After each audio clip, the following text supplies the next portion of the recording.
En Argentina, 8:36 de la mañana, y nos vamos a España, por cierto, con la atención puesta y la preocupación y la conmoción por esta, una de las tragedias ferroviarias, por cierto, más significativas de la historia de España y me animaría a decir de la historia a nivel mundial, porque observamos y también con la experiencia de hechos trágicos que vivimos en la Argentina no podemos estar al margen de lo que está aconteciendo. Está escuchándonos el ingeniero José María Pérez Revenga, él es portavoz del Instituto de la Ingeniería en España. Ingeniero Pérez Revenga, el saludo de Hernán Mundo aquí en la República Argentina desde Radio Nacional. ¿Cómo le va?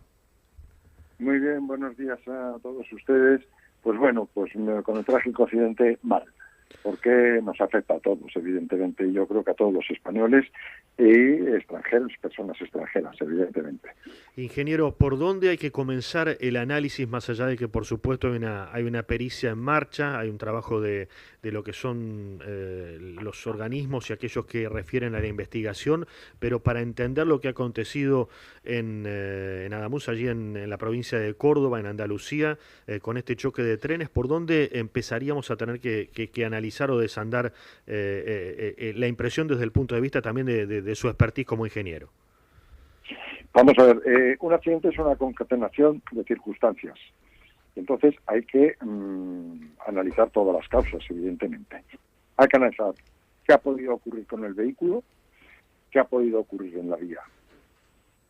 ¿La causa-efecto es antes o después de? Entonces todo eso hay que mirarlo. Primero hay que quitar todos los trenes que han volcado, evidentemente, tanto el Lirio como el Albia, que están ahí tumbados y demás. Hay que hacerlo con mucho cuidado, puesto no se pueden levantar los trenes y hay que sacarlos pues, manualmente, evidentemente, descomponiendo las chapas, desguazándolos, en una palabra, y con mucho cuidado porque puede haber, por desgracia, personas dentro, ya fallecidas posiblemente, claro, pero hay que andar con mucho cuidado. Eso es lo primero que hay que hacer. Y luego estudiar absolutamente todos y cada uno de los elementos, tanto en los coches, correspondientes a los vehículos, tanto eso como en la vía. ¿Qué ha pasado? Y mirar todo lo que haya podido ocurrir. Ahora mismo no podemos decir nada. Las especulaciones son absurdas, porque puede haber ocurrido pues no solo una causa, sino varias causas sucesivamente. Y eso ha dado lugar al desastre que tenemos, al trágico accidente. Pero hay que esperar a ver los investigadores, los inspectores, los análisis que se puedan hacer, tanto en los vehículos que ahora mismo están ahí tumbados, evidentemente, como en la vía.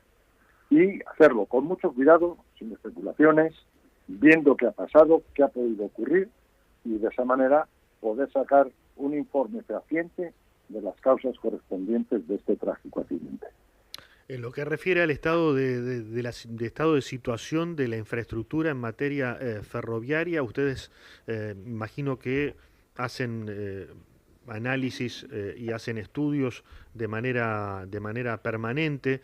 ¿Hay algo que atender en ese sentido? Por supuesto, cada caso es un mundo en sí mismo, pero ustedes hacen algún tipo de observación respecto a algún deterioro en materia de infraestructura que pueda haber llevado a este accidente.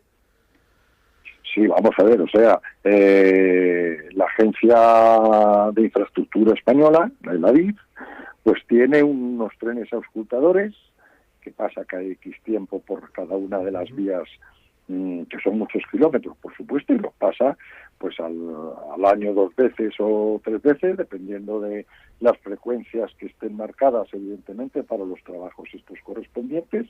Esos auscultadores sacan un listado con los posibles defectos que puede hacer una vía y se corrigen. O sea, hay un mantenimiento predictivo y un mantenimiento correctivo que se lleva a rajatabla, que no hay ningún problema ni ninguna duda. Esto, como le digo, pues es un tramo que estaba rehabilitado en el año 2025, allá por el mes de mayo, o sea que hace muy poco tiempo, y bueno, pues no sabemos exactamente y no podemos ahora mismo especular con ninguna cosa que haya podido ocurrir en cuanto a la infraestructura.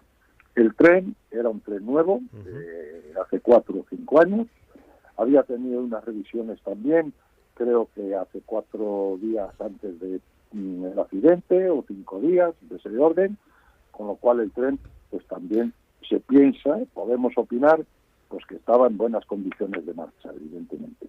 Luego ahora mismo es muy difícil el evaluar qué es lo que ha podido ocurrir, qué es lo que no ha podido ocurrir. Es un tramo recto de vía, con un puesto de alisamiento ahí también, con lo cual habrá que mirarlo también, y no sabemos exactamente ahora mismo. O sea, el dar una opinión de lo que ha pasado o ha podido pasar, primero es arriesgado, es peligroso, y yo creo que no es justificable. En su experiencia como ingeniero, desde ya uno se remonta y a la distancia, en el recuerdo, hablábamos aquí del caso del argentino, donde tuvimos la tragedia de Once, en la estación 11 del tren Sarmiento en el año 2012, un hecho que recorrió también las páginas del mundo. En el caso de España, la tragedia del año 2013, ese accidente también muy grave en Galicia, ¿verdad? De Galicia, exacto. Vamos a ver, yo tengo las experiencias no solo de estos dos, evidentemente, los suyos, el de Alemania que ocurrió, hay otro en Japón, que yo tengo noticias de eso y he leído informes y he leído, lo que han sacado los medios de comunicación, etcétera, y bueno, algún tema que a mí me ha llegado por parte de administraciones o por parte de amistades que yo pueda tener dentro de las administraciones. Bien, pues este es un tema muy similar, muy idéntico a lo de Android, al otro. Este es mucho más raro. Es un tema, aquel fue la velocidad de entrada en una curva, que evidentemente estaba claro. Otra cosa son las culpas, quién tiene las culpas, quién no tiene las culpas. Es la causa-efecto, evidentemente. En eso quería hacer hincapié. A diferencia de aquel accidente, recordemos el del año 2013 en Galicia, sí. Para quien no lo recuerde, allí sí se constató un exceso de velocidad.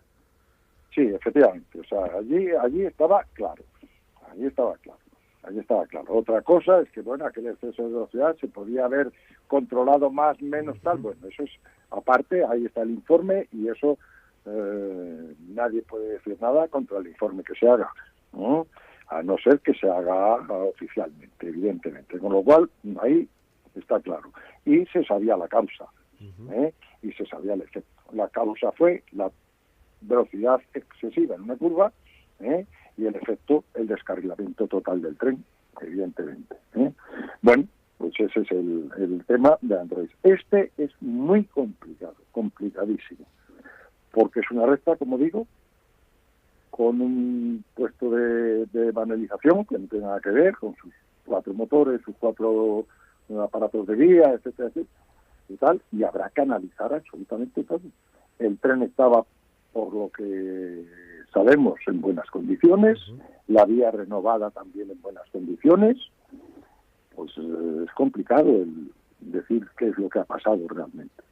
Entonces yo creo que la gente que investiga y que inspecciona todo lo que va a investigar y a inspeccionar es la que va a tener efectivamente la razón de ser, de dar verazmente una realidad de lo que ha ocurrido. Bien, de momento, como usted decía, la atención está puesta, por supuesto, el andarivel de la investigación en lo que refiere a la pericia y lo que ha efectivamente sucedido, pero desde ya, hoy por hoy, a la atención de las personas que han quedado heridas, en muchos casos en estado de gravedad, dar contención a aquellas personas que han perdido familiares y seguir trabajando en la búsqueda de aquellas personas que todavía no han sido halladas. Efectivamente, o sea, hoy en día lo único que hay que dar es cariño a las familias, evidentemente, y a los heridos, para que puedan curarse cuanto antes, evidentemente.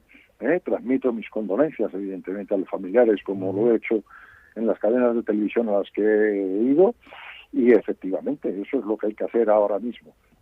Tranquilizarles y decirles que se está estudiando, empezando a estudiar, evidentemente, el tema de la investigación correspondiente, que va a durar mucho, evidentemente. Hay que decirles que va a durar mucho, esto no va a ser un mes ni 2 meses, evidentemente, y bueno, pues hay que tener paciencia, hay que tener paciencia para poder llegar a la verdadera causa y efecto del trágico accidente. Ingeniero, y además preguntarle y que nos cuente, y en todo caso que nos recuerde, también aquellos que, bueno, usted sabe, la red ferroviaria de la República Argentina, por distintos avatares también de la historia, vincula a grandes ciudades, pero no lo hace de la forma que de repente muchos querríamos. ¿Qué importancia tiene el tren para la conexión en una de las infraestructuras más importantes que tiene el mundo, como es la de España? El tren es importantísimo para las conexiones, para la movilidad. Lo ha sido desde que se fundó el tren, evidentemente. O sea, el coche es importante, el avión es importante. No digo nada de los marítimos cuando se están separando ciudades a través de océanos, evidentemente, ¿no? Pero, pues el avión, tal. Pero el tren es importantísimo para unir territorios, para unir ciudades, pueblos, villas, y eso es importantísimo para el ferrocarril. Entonces el ferrocarril debe de atender a una serie de cuestiones territoriales, como le digo, dentro de los propios países y de las propias comunidades, regiones, como usted lo quiera llamar. En cada sitio se llama de una manera diferente, los Länder alemanes, etcétera, etcétera. El ingeniero José María... Sí, lo escucho y le agradezco y por supuesto lo quería despedir y agradecerle por estos minutos. Estamos y hemos estado en comunicación con el ingeniero José María Pérez Revenga, portavoz del Instituto de la Ingeniería en España. Gracias en serio por esta comunicación con Argentina o con Radio Nacional. Pues muchas gracias, caballeros. Un abrazo a la distancia. Igualmente para ustedes. Un abrazo. En Argentina nací, tierra de Diego y Leonel. Desde el 16 de junio, el Mundial se escucha en todo el país por una sola radio. Muchachos.